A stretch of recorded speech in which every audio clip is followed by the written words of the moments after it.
What do they have on Hugh Jackman?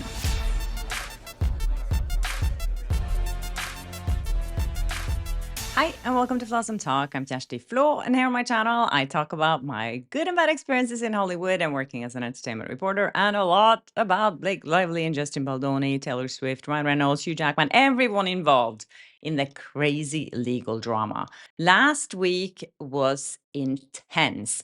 I was so shocked when I read that letter from Brian Friedman to the judge that I was like, I had to read it like 4 times. I'm like, do I understand what he's actually saying here? And yes, we did understand it right.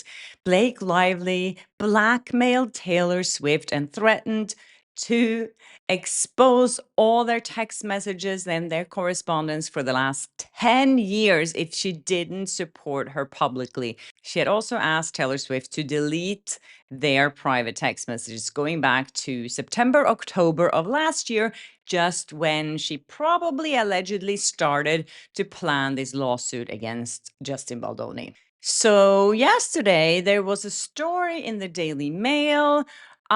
Reading it, I'm like, I don't know what to take from this, but the headline is saying that Taylor Swift's intimate private texts describing Travis Kelce and ex-lovers, truth about messages Blake Lively threatened to leak.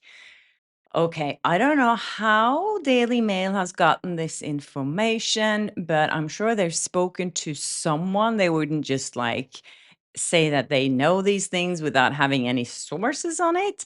So they're speculating here first, saying that did the pop superstar confide in Lively about her private yet high profile relationship with NFL star Travis Kelce, from the earliest sparks to their bedroom secrets? I'm sure they did talk about that if they're really close friends. And I'm sure that's also one of the reasons that Taylor Swift was panicking here. And also one of the reasons why Travis Kelce was unfollowing Ryan Reynolds the same day as Taylor Swift was subpoenaed. Anyways, it continues to say here that, or did she share raw details about the breakup with her boyfriend of 6 years, Joe Alwyn, or her brief romance with British rocker Matty Healy? The answers to those questions, the Daily Mail understands, is yes, that intimate revelations about Swift's private life are contained in trove of texts. So they're saying here that by their understanding, this is what the texts are about. Who knows if their understanding is right? I don't know if this is a way they can say something without having any sources, but they're saying it. And of course, it would make completely sense if those text messages have information about Taylor Swift's relationships. I also think they probably have text messages that Blake Lively don't want to get out there. But as we know, she's very good at picking text messages she wants to publish. I don't think she published any text messages from herself in that original lawsuit. It was only texts from Justin Baldoni or people from his team that were completely taken out of context. And I'm sure that's what she was planning to do with Taylor Swift as well. Another thing I was thinking about, Taylor Swift must have a lot of texts that Blake Lively don't want out there. Obviously, she did ask her to delete text messages. So of course she does have texts that Blake Lively don't want to have out there. So why would Blake threaten to expose these texts while she knows that Taylor Swift has text messages to expose her? I don't think this blackmailing scheme was very well thought through. And I think a lot of the things that Blake Lively has been doing so far has been extremely dumb. She was just out and about again, and Friday night she was out at this art exhibit. And of course, she posted about it on social media like, hello, everyone, I'm here. And then she reposted this post from a guy, I think he was the artist or something on this exhibit. And then she reposted from that event a picture of her family and saying beautiful things about, oh, these people have been my family for 20 years, just telling everyone, like, I have a lot of people that love me, okay? I just don't need Taylor Swift because I have enough other people that love me. This is a big group of people and they love me for 20 years. And here's the thing. Thank you for sending me this and actually pointing out this to me, to the person who sent me an email about this, because that here, this doesn't make any sense to me. Hugh Jackman was not at this event, and still he reposted a photo of Blake Lively and this artist. And he didn't even just repost it, he made it into a video with glowy, I don't know, snow. Um, and then he added to the photo because this guy said, love Blake Lively so much. And then Hugh Jackman put music to it and made it into this thing. And then he said, I love her too, with a yellow heart at Blake Lively at Guy Roche. That's probably his name. And then he add also him, Vancinity Reynolds, Ryan Reynolds. Why would he do that? Why would he make sure to let the world again know that he is really Team Blake and Ryan and that he supports the most hated couple in Hollywood right now? Why is Hugh Jackman doing that? What? This is what I'm thinking. What do they have on Hugh Jackman? Because the way that she's treated Taylor Swift, who's like one of the most powerful women, the superstars in the world, and she had the guts to blackmail her. Would they do that to Hugh Jackman too? Why is he supporting them so much? I mean, he never did support Blake like this before all of this stuff happened. I never saw him post about Blake Lively. Him and Ryan were promoting movies together and having fun. But this is just like, I don't know. I'm not saying that they are like this with everyone in Hollywood, but I do think it's definitely possible that they have something on him as well, that they are threatening to leak unless he keeps supporting them because they don't have many friends right now.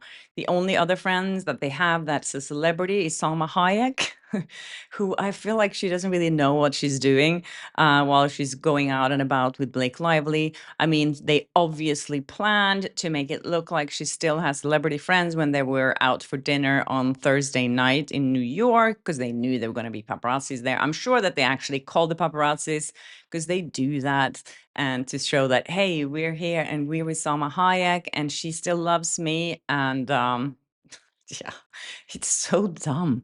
I find it so amazing that a woman with 4 kids at home is out every single night. I just like, and she's in the middle of the biggest scandalous lawsuit in Hollywood history.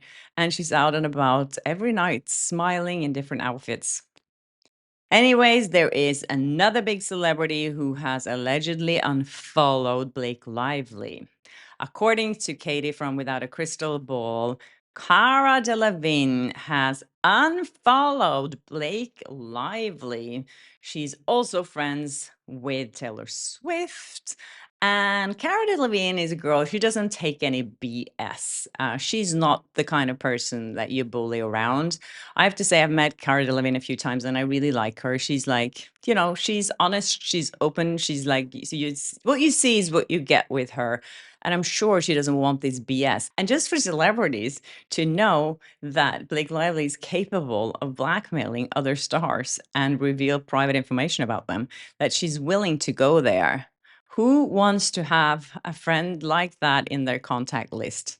Also, someone sent me an email with something interesting that I've talked a little bit about already, but I never thought about it this way.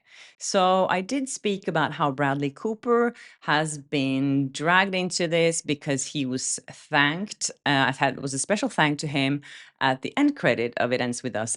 And of course, he's also dating one of Blake's ex-friends, Gigi Hadid, who now publicly took a step away from Blake Lively. And as we know, she didn't invite her to her 30th birthday just a few weeks ago.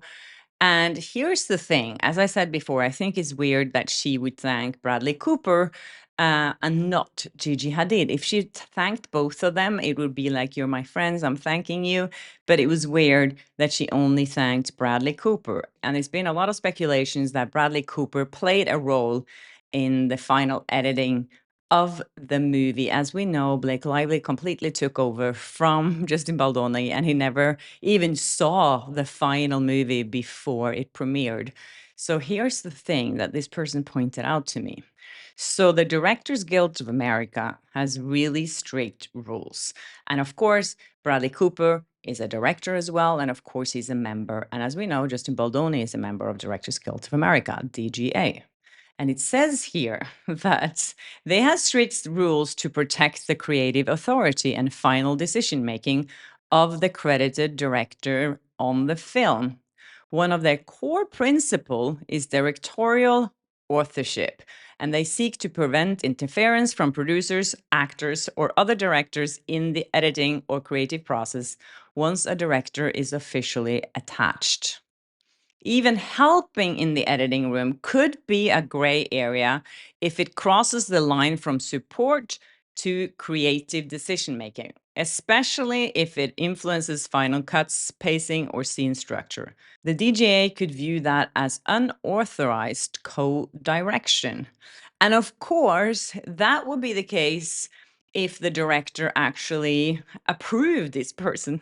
But in this case, Justin Baldoni probably didn't know. He just was as surprised as we when he saw that Bradley Cooper was credited on his film or had a special thanks at the end credits. And the thing is, if another director like Bradley Cooper interfered in the editing or direction of scenes without Baldoni's knowledge or approval, it could be considered unauthorized creative interference.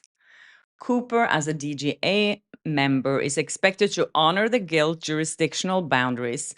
The DGA has rules that prohibit one director from secretly co-directing or ghost directing another DGI director's film. This includes post-production editing, which is considered a core part of directing. As we know, Justin Baldoni had no idea, or the co-writers of the movie It Ends With Us had no idea that Ryan Reynolds wrote a scene in the movie. He was also just thanked at the end. He didn't get credit for writing.